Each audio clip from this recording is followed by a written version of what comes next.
సంక్రాంతికి భోగి రోజు, సంక్రాంతి పండుగ రోజు, కనుమ రోజు మనం చేసే పనులు ఎలా ఉంటాయంటే ఈరోజు మీ ముందుకు తీసుకొస్తాను.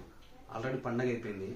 పండగ అయిపోయినాక ఎందుకు చూపెడుతున్నానంటే భోగి రోజు, సంక్రాంతి రోజు, కనుమ రోజు నేను చేసిన పండగలు, భోగి రోజు ఏం చేశానో, సంక్రాంతి రోజు ఏం చేశానో, కనుమ రోజు ఏం చేశానో మీ ముందుకు నేను తీసుకురావాలనుకుంటున్నాను.